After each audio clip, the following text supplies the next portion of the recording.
तो इजिप्ट में मैं था कुछ 7-8 दिन था। तो सबसे पहले उनकी कैपिटल सिटी है कायरो। तो वहाँ पे मैं लैंड किया था फ़्लाइट से। अब पहला दिन तो रेस्ट में निकल गया। अगले दिन तो भाई साहब ऐसे सीन हुए वहाँ पे, वहाँ के जो प्रेसिडेंट थे ना, उनके खिलाफ लोगों ने प्रोटेस्ट शुरू कर दी कि प्रेसिडेंट चेंज करो। ये 2019 की बात है।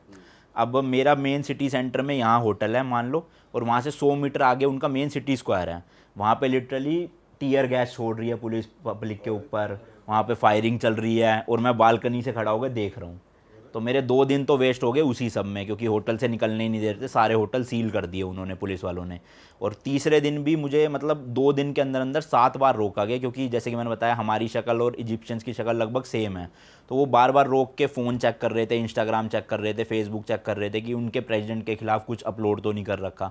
फिर मैं उन्हें दिखाता था कि मेरा इंडियन पासपोर्ट है, टूरिस्ट हूँ, तब वो छोड़ते थे। तो मतलब वो एक्सपीरियंस एक तो इतना ज़्यादा टायरिंग हो गया था कि दिन में 4-4 बार रोक लेते थे। कहीं खाने भी जा रहा हूँ तो रोक लिया, 1 घंटा वेस्ट कर दिया। फिर मैं उन्हें वीडियो दिखाता था कि मैं टूरिस्ट हूँ, ट्रैवल करता हूँ, ये चैनल है मेरा, तब छोड़ते थे जाके।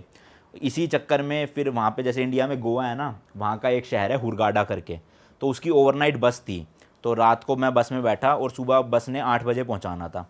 अब हमारा थोड़ा इंडियंस का क्या, उठते ही थोड़ा प्रेशर सा बनता है पेट में, पर उस बस में टॉयलेट्स थे अंदर ही।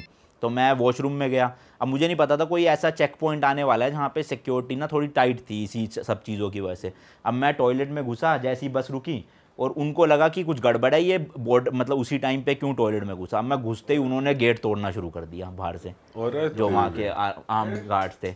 अब मेरे को लगा कोई नॉर्मल टूरिस्ट होगा जिसका प्रेशर बन गया भाई का होगा। वरना प्रेशर वो घोट घोट कॉलेज है इज अ कॉल। अब मुझे लगा कोई टूरिस्ट ही होगा जिसको भी जाना होगा, इसलिए वो कर रहा है। तो मैं अंदर से इंग्लिश में बोल रहा कि आ रहा हूँ आ रहा हूँ आ रहा हूँ। अब वो भाई सब रुके ही ना, वो तो लिटरली ऐसे हो गए कि तोड़ देंगे जैसे गेट अभी के अभी। तो फिर मैं फटाफट से निकला बाहर, देखा तो भाई वो आर्मी वाले वहाँ के हाथ पकड़ के ले गए वो अंदर बंकर में जो उनका। फिर मेरे सारे बैग निकलवाए। तो बस रुकी रही हाँ, आपके रुकी लिए? रही सब। हाँ ये ठीक है, कभी बस भी चली जाती। फिर उन्होंने सारे मेरे बैग्स निकलवाए, जो लगेज सेक्शन होता है उसमें से सारी चेकिंग करी। फिर उनके एक सीनियर ऑफिसर आए जिनको इंग्लिश आती थी थोड़ी बहुत, उनको इंग्लिश नहीं आती थी। फिर उनको मैंने अपना पासपोर्ट दिखाया, बताया सब कुछ कि ऐसे ऐसे मैं तो वॉशरूम के लिए गया था। उनको शक हुआ कि कुछ गड़बड़ है, ये इसी टाइम पे क्यों घुसा अंदर। तो बस फिर वही आधा 1 घंटा उन्होंने वेस्ट करा, फिर जाने दिया। तो एक तो एक्सपीरियंस वहाँ का ये काफ़ी ज़्यादा बेकार था कि ये तो यादगार रहेगा भाई, क्योंकि कहाँ से निकाला है आपको वो बड़ी बात है। वो तक टीवी चैन से नहीं करने दी। सही बात है। हाँ, और दूसरी चीज़, इजिप्ट एज अ कंट्री ना काफ़ी ज़्यादा मुझे नेगेटिव वाइब्स मिली वहाँ पे। मतलब एक जो कायरो है वहाँ पे म्यूज़ियम है जहाँ पे ना रियल ममीज़ रखी हुई है।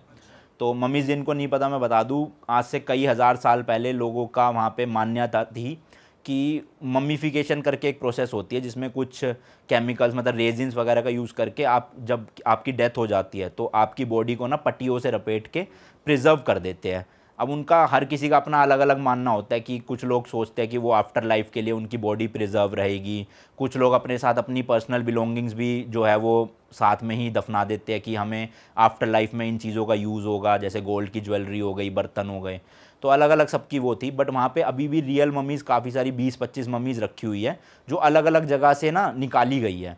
कितने साल पुरानी है? बहुत कई हज़ारों साल पुरानी ममीज़ है वो। तो वो उनको ताबूत में, ग्लास वाले ताबूत में रख के म्यूज़ियम्स के अंदर प्रिजर्व किया गया है। तो वहाँ की वीडियो किसी ने नहीं बनाई हुई थी आज तक। अब एज अ यूट्यूबर मेरे अंदर चुलती कि मैं बनाऊंगा तो ऑब्वियसली कंटेंट वायरल जाएगा। अब उस टाइम पे मैंने चैनल शुरू किया था, 500-600 व्यूज़ आया करते थे चैनल पे। अब मैंने छुपते छुपाते डरते डराते बना दी वहाँ की वीडियोस किसी तरह। वो वीडियो 1 हफ्ते में ही 5 मिलियन चली गई। अच्छा सॉरी मैं कट कर रहा हूँ भाई, म्यूजियम के अंदर अलाउड नहीं था शूट करना? नहीं अलाउड नहीं था। मतलब फ़ोन था ऐसे OnePlus, तो चुपके चुपके चलते चलते ही लोग ले रहे थे छुप के फ़ोटोज़, बट कोई प्रॉपर वीडियो नहीं बना रहा था। जो फॉरेनर्स आए हुए थे US वगैरह के, वो ले रहे थे फ़ोटोज़, बट गार्ड्स काफ़ी थे वहाँ पे, अगर वो देख लेते तो डिलीट करवा देते। बट वो एक्सपीरियंस मेरे लिए भी काफ़ी अच्छा था। मम्मीज़ का जानवर तक उन्होंने मम्मीफाई करके रखे हुए थे, जो क्रोकोडाइल, डॉग्स, बिल्लियाँ काफ़ी सारी। स्ट्रक्चर वाइज बड़ी थी, जैसे इंसान पहले कहते कि बड़े, हाइट भी बड़ी होती। मतलब मैं भेजूंगा आपको फ़ोटो वीडियो या वीडियो का लिंक, वो डालना आप। कई लोगों के तो ऐसा था शक्लें जैसे वो एलियंस हो। अच्छा। मतलब उनकी पूरी बॉडी तो ममीफाई कर रखी है, लेकिन सिर्फ मुंह पे अब उनका सिर्फ स्कल बचा है। वो स्कल देखने में ऐसा अजीब लग रहा था कि नॉर्मल ह्यूमन बीइंग ना हो वो जैसे। तो बहुत अजीब सा था वो, आप देखोगे ना फ़ोटो वीडियोज़ तो अजीब सा लगेगा वहाँ पे। अब कायरो तो चलो एक डेवलप सिटी थी, वहाँ पे बहुत सारी मतलब आसपास पॉपुलेशन रह रही थी, बट वहीं से 50 किलोमीटर दूर एक सिटी है गीज़ा करके। तो गीज़ा के पिरामिड्स आपने सुना होगा, बहुत फेमस है, 3 पिरामिड्स हैं वहाँ पे जो पूरे वर्ल्ड में फेमस है। तो उस एरिया में ना मुझे लगा था जब कायरो भी डेवलप्ड है तो वो भी डेवलप्ड ही होगा, 50 किलोमीटर दूर क्या ही बदल जाएगा, जैसे गुड़गांव से नोएडा आ जाओगे तो डेवलपमेंट इतनी कुछ खास बदलेगी नहीं, बट वहाँ जाते ही सब वीराना, मतलब इतनी नेगेटिव वाइब्स आ रही। मैंने जो होटल बुक करा ना उसके रूम्स तो फ़ोटो में थे बहुत तगड़े, पर जब मैं गया वो गांव से भी बदतर एरिया था।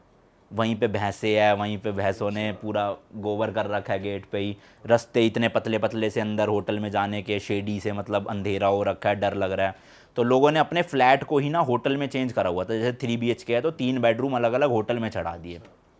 अब जो उसके ओनर थे वहाँ तो रह नहीं रहे थे, खाली वो 3 रूम थे और उन 2 रूम में भी कोई नहीं। अब उस पूरे इतने बड़े अपार्टमेंट में मैं एक अकेला बंदा और आसपास की वाइब्स इतनी नेगेटिव, मेरी फट रही दिन में ही। 12-1 बजे की बात है, बाहर रोशनी हो रही है, फ्लैट में पूरा अंधेरा, मतलब लाइट के नाम पे एक बल्ब था पीले रंग का, वो भी बहुत डल बल्ब की लाइट थी नहीं। तो मैं डरते डराते अपने रूम में अंदर गया, बैग वैग रखा सब कुछ, और पिरामिड्स के लिए निकलना था मुझे, तो मैंने कहा कुछ खा लेता हूँ, मैगी बना लेता हूँ। तो मैगी बनाने से पहले मैं जब अपना बैग रख रहा था तो किचन में से बर्तन खड़कने की आवाज़ आई। अब वहाँ तो अपार्टमेंट में कोई भी नहीं, मैंने खुद ही लॉक करा अंदर से, और ओनर बता के गए कि कोई भी नहीं है यहाँ पे, अभी तो फ़िलहाल आपका ही रूम है। और वहाँ खड़कने का मतलब जैसे कोई बर्तन धो रहा हो, प्रॉपर वो वाली आवाज़। मैं बाहर निकला किचन में, देखा वहाँ कोई भी नहीं, ना कोई बर्तन खड़क रहे ना कुछ, ना मतलब सब कुछ सेट हुआ पर अपनी जगह, पर आवाज़ आई थी अंदर से पक्का।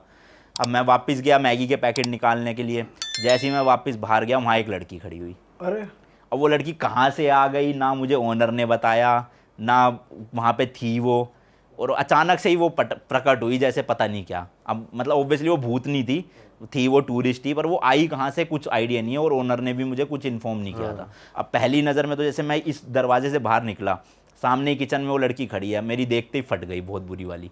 भाई कौन है, कहाँ से आ गई अचानक से, गेट तो मैंने खुद लॉक किया अपार्टमेंट के अंदर से, ये कहाँ से आ गई उसमें से।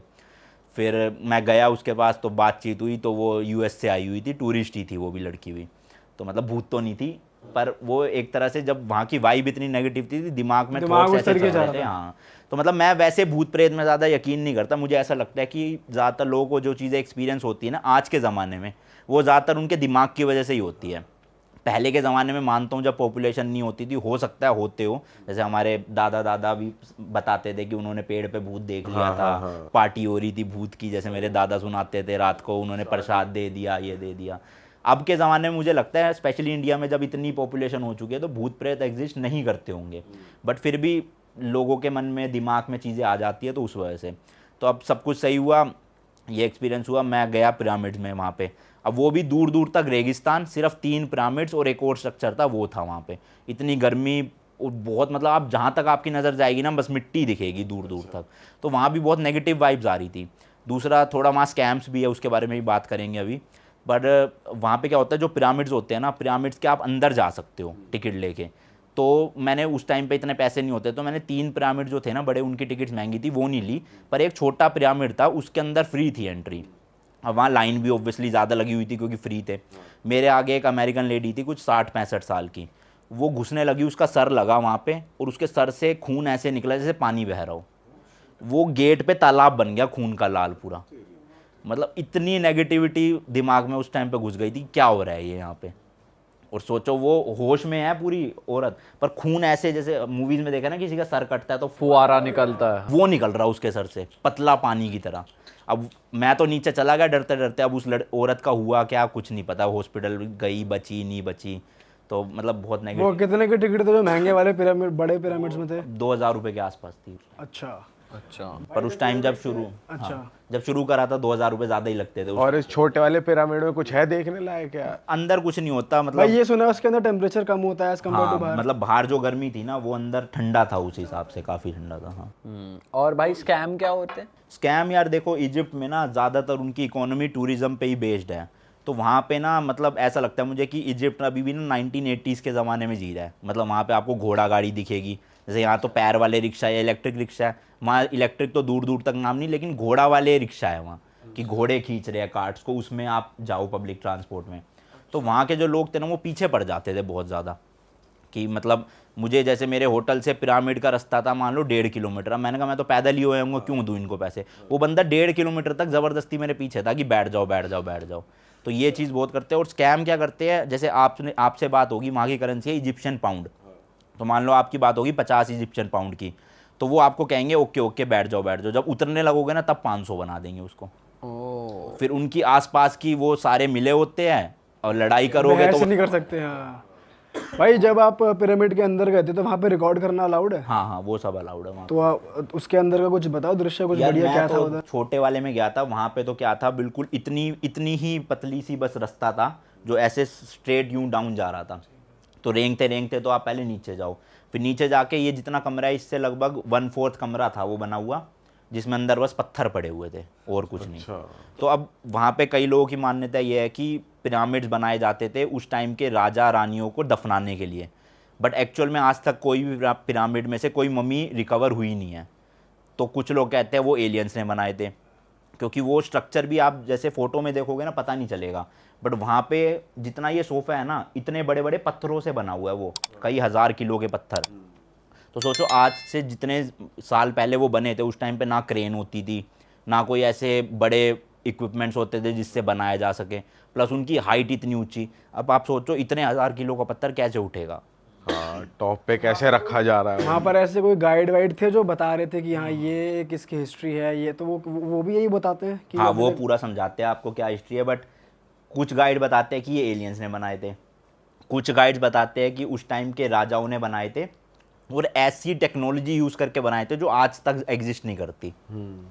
वो किसी को नहीं पता कि कैसे बनाए गए थे, इतने ऊंचाई तक पत्थर वो कैसे ले जाते थे, वो पत्थर आए कहाँ से, इतने टोड़े कहाँ से। तो जो हमने रैंडम वीडियोस में ही देखा है कि ये इतने भारी पत्थर हैं, परफेक्टली अलाइंड है, कैसे रखे, मतलब वो भी वही बात कर रहे हैं जो हम देख रहे हैं। सेम सेम हाँ, अब मतलब अभी तक मिस्ट्री सॉल्व नहीं हुई है इस चीज़ को लेके कि क्या हुआ कैसे हुआ।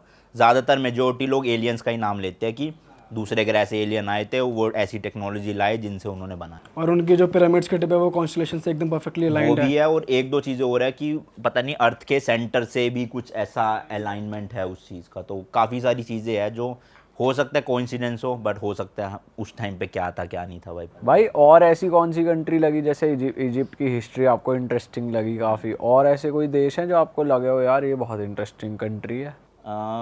एज सच तो नहीं, मतलब हिस्ट्री वाइज तो नहीं लगी उनमें से, क्योंकि इजिप्ट की ही सबसे पुरानी वो है एक तरह से आप देखोगे। बट हाँ ईरान की वैसे मेरे को काफ़ी अच्छी लगी, जो वहाँ का लैंडस्केप है या वहाँ का शहर है वहाँ के अलग अलग। अरे वाह, आपने ये वीडियो यहाँ तक देख ली भाई, तुमने हमारी मेहनत सफल कर दिया, तुम ही लोग हो असली रियल हिट। और अगर आपको बहुत मज़ा आ रहा है ऐसी क्लिप्स में, ऐसी वीडियोस में, तो फटाफट जाइए प्लेलिस्ट पे बिंज वॉच कीजिए और सारी वीडियोस देख डालो और मौज काटो। दैट इज इट, हम मिलेंगे नए पॉडकास्ट में नई क्लिप में। Till then bye bye, see you, take care, do subscribe.